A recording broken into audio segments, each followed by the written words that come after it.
Check engine light on? Take the guesswork out of your check engine light with O'Reilly Veriscan. It's free. Ask for O'Reilly Veriscan today. O'Reilly Auto Parts. The Signal Oil Program, The Whistler.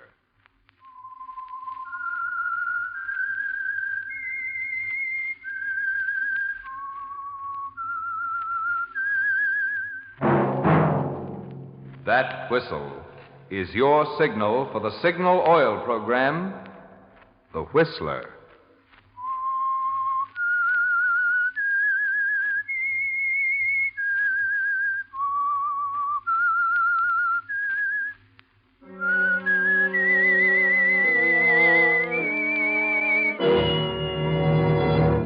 I am the Whistler, and I know many things, for I walk by night. I know many strange tales hidden in the hearts of men and women who have stepped into the shadows. Yes, I know the nameless terrors of which they dare not speak. Yes, friends, it's time for the Signal Oil Program, The Whistler. Rated by independent research, the most popular West Coast program in radio history. In gasoline, you know, it takes extra quality to give you extra mileage. And Signal is the famous Go Farther gasoline. So look for the Signal circle sign in yellow and black that identifies friendly dealer-owned Signal service stations from Canada to Mexico. And now, the Whistler's strange story, Windfall.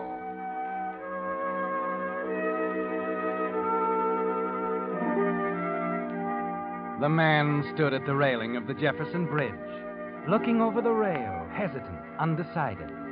In a way, it was a foolish move, but on the other hand, he didn't know. He finally made up his mind, put his foot on the rail, and then stopped suddenly at the sound of steps. Oh. Good evening, officer. What's the matter, buddy? Nothing. I was just looking at the view. Thought you might be planning something foolish. Whatever gave you that idea? Well, it's been done before, not far from this spot. I better be getting on. So long. So long.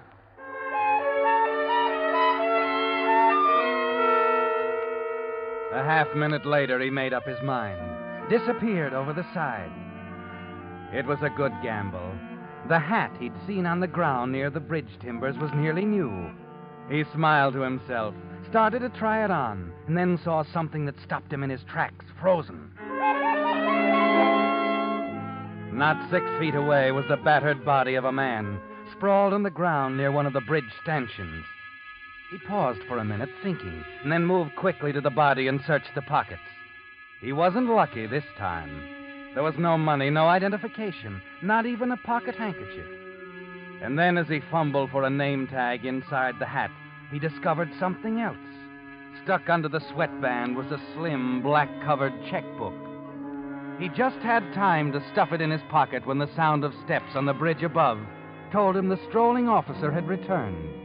There was only one thing to do now, call the officer, and he did it. After a brief examination... Can't figure it out. Not a mark of identification on him. Nothing in his pockets. You didn't touch him, did you? Oh, I know better than that. Yeah? Yeah, I climbed down here after that hat there. I see. Is it, suicide? Not in my book. He didn't get battered up this bad jumping off any bridge. We can't do anything for him now. I guess that's up to the next of kin. If we ever find out who the guy is. A lot of them end up with a blank tag on their big toe, you know. Well, I better call in. You stick around, buddy. They may want to ask you some questions.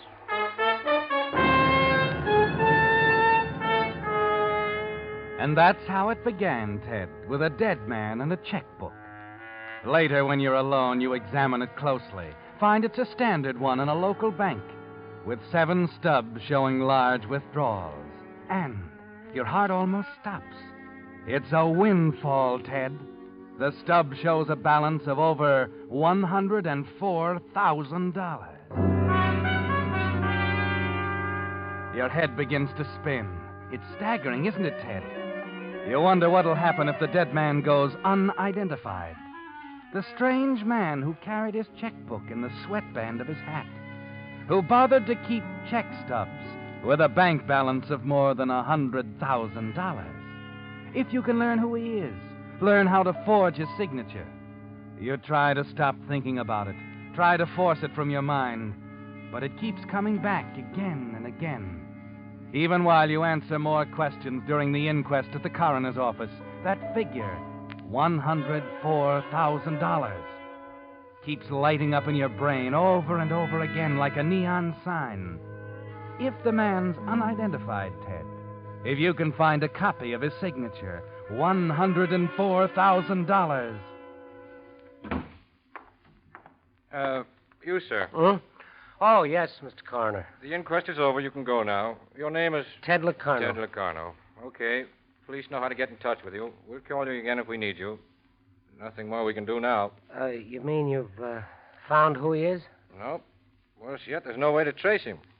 Of course, these things take time, you know. Sometimes a few days, sometimes a week or a month before somebody misses a man and checks with us. Then, what's the verdict? The usual. Victim unidentified. Death at hands of person or persons unknown. Tough, huh? Yeah. Tough.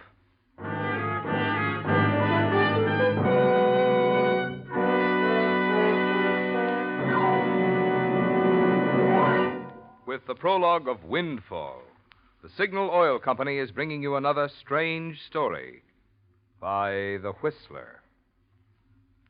But now, since this spring marks the 25th anniversary of Signal Oil, it's interesting to look back on a formula for serving you better that Signal has followed ever since the very beginning.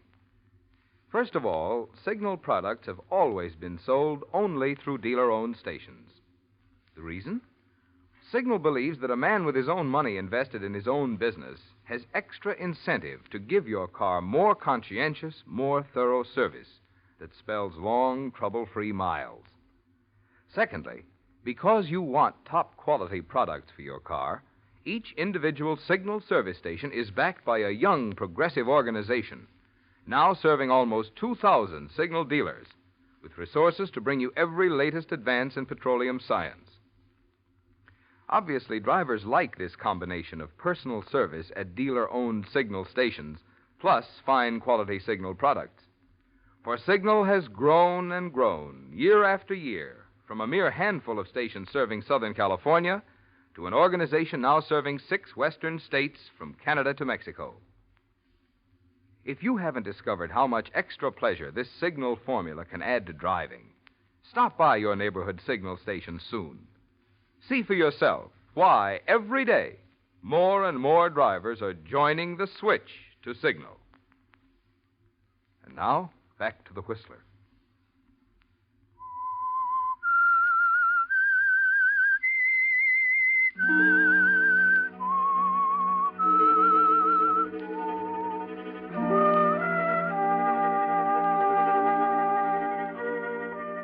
Yes, Ted. It began with the dead man you found under the Jefferson Bridge with a checkbook in his hatband. A man lying now on a slab in the morgue, unidentified. It's a windfall, Ted, if you can find out who he is and get a copy of his signature. You sit alone in your hotel room after the inquest, going over the stubs in the book. There are 7 of them. Payments to a jewelry firm, a dress shop, several to cash. But the one that interests you is the bottom one, $350 to the Briarcliff Apartments. Next morning, freshly shaven, wearing a clean shirt, your suit carefully pressed, you enter the Briarcliff Apartments. The manager is a little startled when you tell him you're an OPA investigator and want to go over his records. It doesn't take long to discover a $350 apartment. There's only one. I'm sorry I don't have things quite up to date, Mr. Anderson. Don't worry about it. Everything seems to be in order. This schedule covers the whole building? Yes, that's right. Our apartments run 220 and 280, except this one, of course. $350. What does this cover? The penthouse. Oh, I see. Who lives there? Miss Harriet Stark. Uh-huh. Oh, apparently you haven't received a payment from her this month. Oh, I'm afraid not. She's a little behind this month. Oh, well, it doesn't make any difference. Thank you very much. I'd better be getting along now.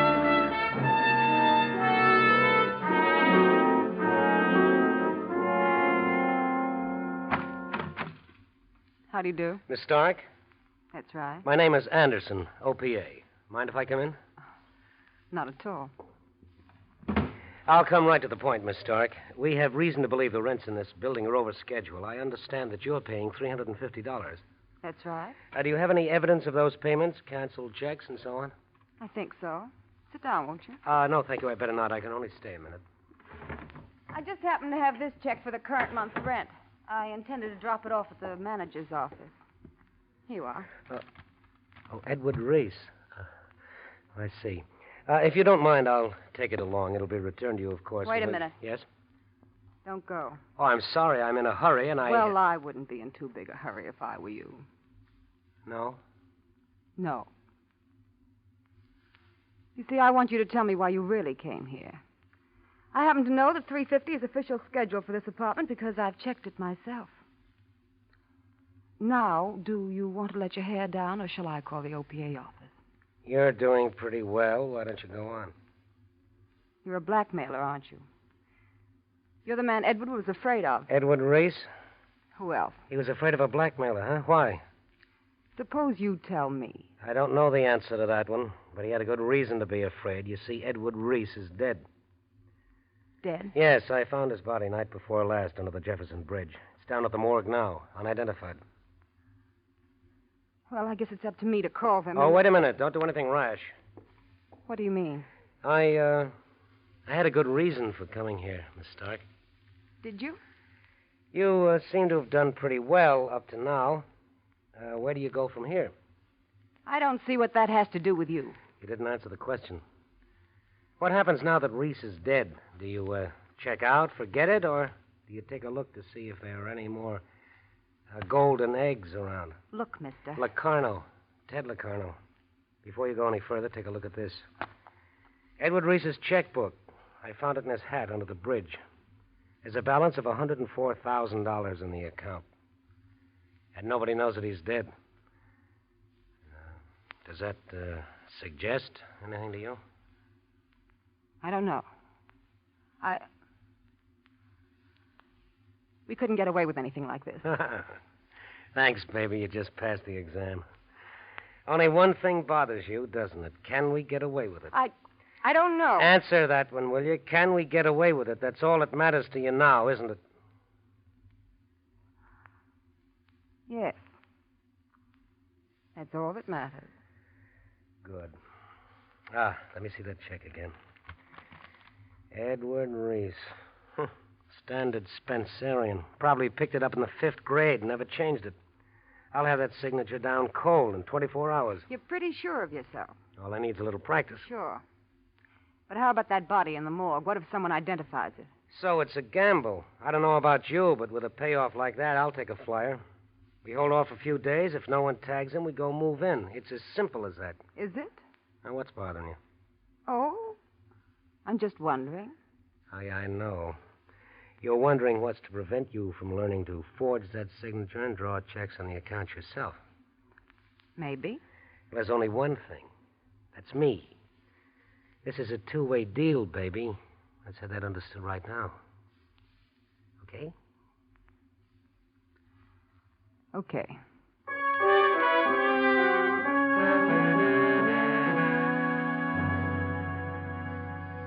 Yes, Ted, you need each other. But there's plenty to share. $104,000. You spend all that night practicing the signature. Over and over, you write the name Edward Reese. 10 times, 100, 1,000. By morning, you can sign the name as if it were your own. And with a little luck, it might as well be. You leave your room and buy a newspaper. Scan it hungrily as you gulp your coffee. On page 6, in the lower right column, you find an obscure item that almost knocks you over. You can't wait to get to Harriet. Let her read it, too. The battered body found beneath the Jefferson Bridge was identified last night by Mrs. Rosa Montalvo. Oh. Read on. Rosa Montalvo, who told police it was that of her husband, Jerry. Ted, they think Reese is Montalvo. Yeah, that makes everything perfect. It's clear sailing now, and we can take our time. Edward won't be missed for weeks, Ted. He never let people know when he came to the city. Yeah, there's one thing, his bank statements. Is there anyone they go to? No, it's a separate account. The statements are sent to a post office box. I have the key. Mister, all you have to do now is start writing checks. The desk's right over there. Oh, wait a minute. It's not that easy. We're not breaking into a piggy bank. I thought you said yourself they think he's alive. Oh, look, sweetheart, you don't just walk into a bank and try to cash a check for $10,000. The teller would jump out of his cage. But it's a business of transferring credit from one account to another. We got to work for this, baby. Set up phony corporations, letterheads, statements, invoices, right down the line. You seem to know your business. They call me the bright boy who never got a break. I got one now. Well, what's our next move? Well, we'll need some cash to get things started. How much you got on hand? Not much. The check stubs say different. I live well. It goes fast. Oh. How much is not much? About $85. Yeah, you do live well. All right, we'll have to take a chance. You think the bank would hold still if you tried to cash one of Reese's checks for $1,000? I don't know. I've never Well, you'll know tomorrow. It's a gamble, but we got to try. Meanwhile, I can use about 20 of that $85 of yours. How about it? Okay. Until tomorrow.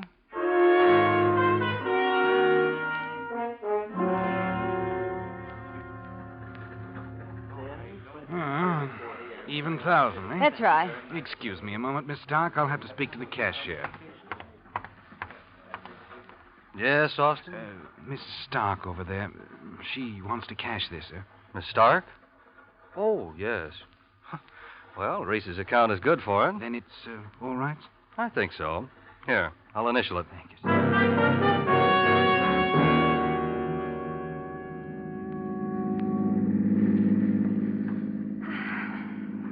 I see what you mean about cashing checks. I thought I'd die in there. You did beautifully, Angel. And it's the last time you'll have to worry about it. We'll be in business within a week.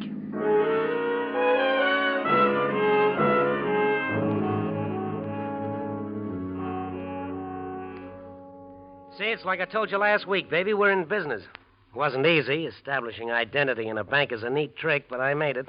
Ted, you're wonderful. Yeah, 3 dummy corporations. All of them are you and me.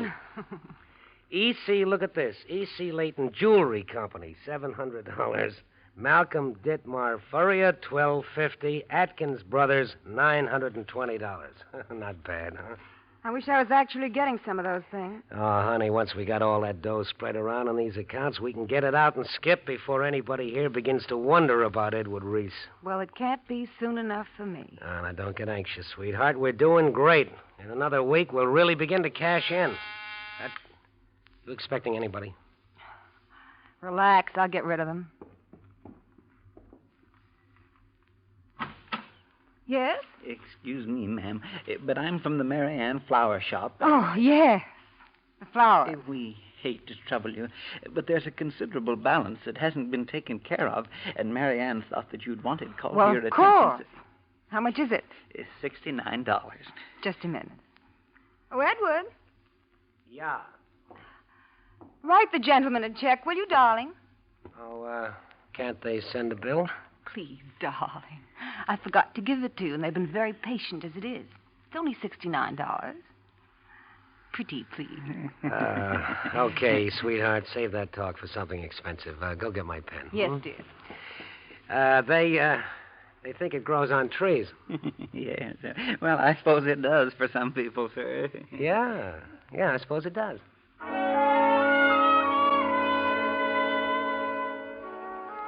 Yes, Ted, it does grow on trees. At least for you and Harriet. Everything's going smoothly so far. Perfect. You're able to relax, to feel more sure of yourself. It's almost as if you are Edward Reese. Not only because of the money, but a growing interest in Harriet. She's an exciting girl, isn't she, Ted? Very exciting. Perhaps that's why you're thinking so much about your appearance lately. Why you walk into a clothing store near the end of the week and get fitted for a new suit. The clerk is gone for some time after you make your purchase.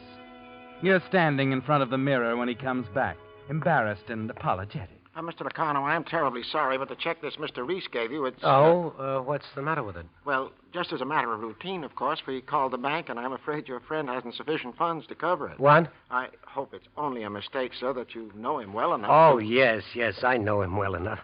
And I'd better go and see him right away.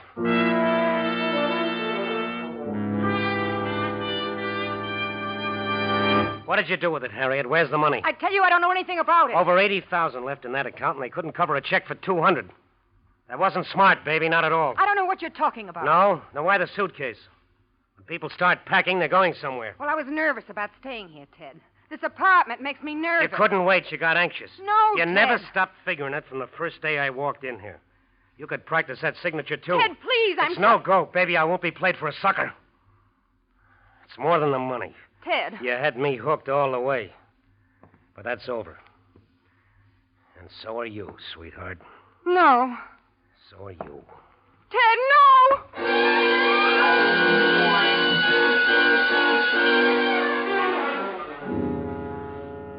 You stand there for a moment looking down at her like a man in a nightmare.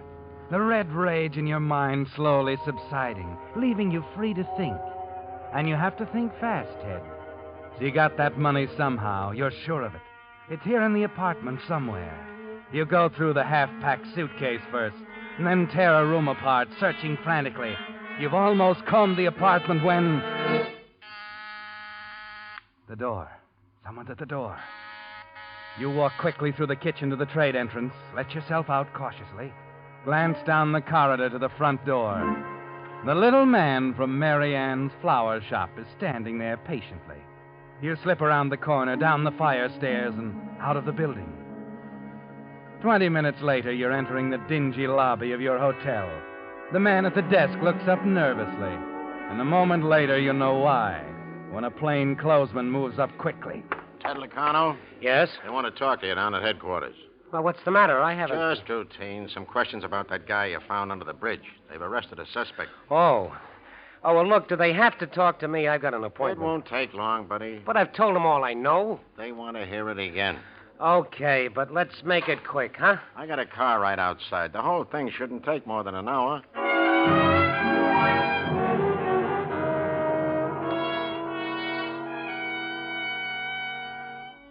You're still all right, Ted.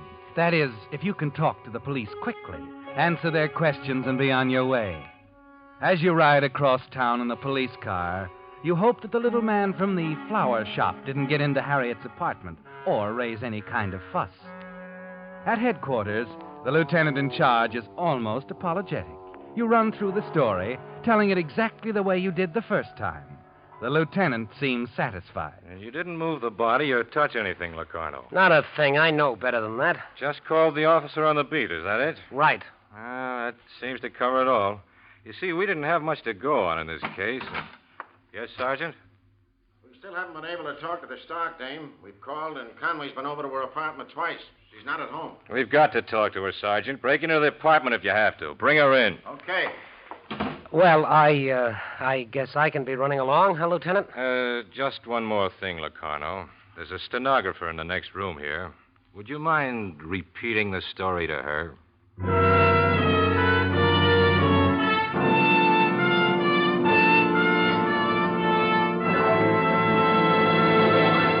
The Whistler will return in just a moment with the strange ending to tonight's story. Right now, however, I'd like to say a word about the current trend back to good old-fashioned value in buying. Frankly, we at Signal are delighted to see this. After all, Signal gasoline, the famous Go Farther gasoline, has long been the choice of drivers who appreciate extra value, and for two good reasons. One, of course, is Signal's good mileage. And number two is the thing which makes that good mileage possible. Signal's superior performance. Here's what I mean. In order to put that thrilling knock-free power back of your accelerator, Signal gasoline has to help your motor run more efficiently. And when your motor runs more efficiently, naturally you enjoy extra mileage. So you see, mileage is the result of the same features a gasoline must have to give you superior performance. That's why Signal says, in gasoline, it takes extra quality to go farther. And remember, Signal is the famous Go Farther gasoline. And now back to the Whistler.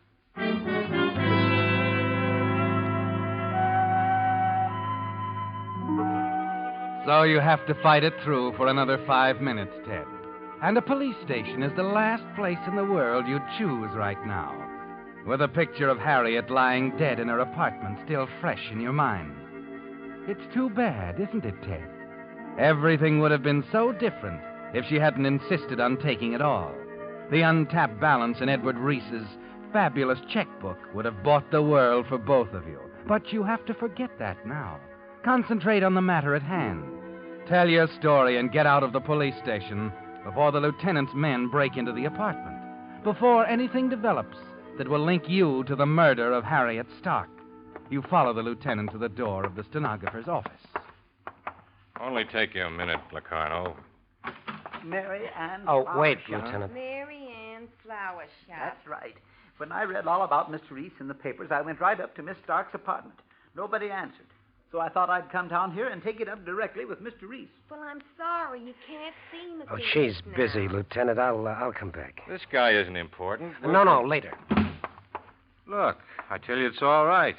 That guy isn't a witness. He's just been pestering us to let him talk to Edward Reese. Reese? Yeah, he's the suspect I told you about. Knocked off that guy you found under the bridge. You've, arrested him? You've got Reese here? In the tank. And we've got all we need to hang him. But You haven't heard the last of me, young lady. I'll get to Mr. Reese. Might seem small to you people, but when a $69 check bounces, it means a great deal to Mary Ann Flores. And believe me... Why, Mr. Reese, hello. I've been begging them to let me see you. Huh? Did I say something wrong? Why are you looking at Mr. Reese? The man's made a mistake, Lieutenant. You know my name is Locarno. You were there that night in the apartment. Here, I have the check you signed, Edward Reese. Let's see that check. Of course. He signed this? Now, wait a minute. How long has this been going on, Locarno? I tell you, I don't know anything about it. No. Now, just a minute, Lieutenant. I'm not going to stand here and have someone tell me I'm lying. He was in Miss Stark's apartment that night. He wrote this check. He did, huh? Oh, what's wrong, Locarno? You look a little pale. Ever take a crack at forgery before, Locarno? You know, I'd have given you credit for more sense. How did you figure to get away with it? Reese would get wise the minute he saw his bank statement. Reese is dead. He's the guy I found under the bridge. Don't you read the papers. The guy's name was Montalvo. His wife identified him. She made a mistake. We checked it. It's Montalvo right down to his bridge work. He'd been blackmailing Reese for months. Wait a minute. You mean he... Sure. Reese got fed up with blackmail and killed Montalvo. We picked Reese up last night after he'd cleaned out his bank account and tried to get out of the country. The bank account. Then that's what happened to it. He was a clumsy operator, too, Locarno. Huh? Yeah. Reese made as big a mistake as you did. He left his hat at the scene of the crime.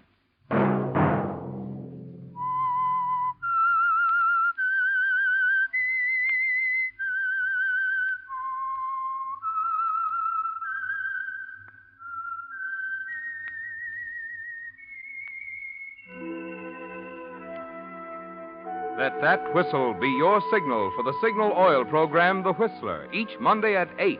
Brought to you by the Signal Oil Company, marketers of Signal gasoline and motor oil and fine quality automotive accessories. Signal has asked me to remind you to get the most driving pleasure, drive at sensible speeds, be courteous, and obey traffic regulations. It may save a life, possibly your own. Featured in tonight's story were Frank Lovejoy and Francis Cheney. The Whistler was produced by George W. Allen with music by Wilbur Hatch, story by Joel Malone and Harold Swanton, and was transmitted to our troops overseas by the Armed Forces Radio Service. This is Marvin Miller speaking for the Signal Oil Company. This is CBS, the Columbia Broadcasting System.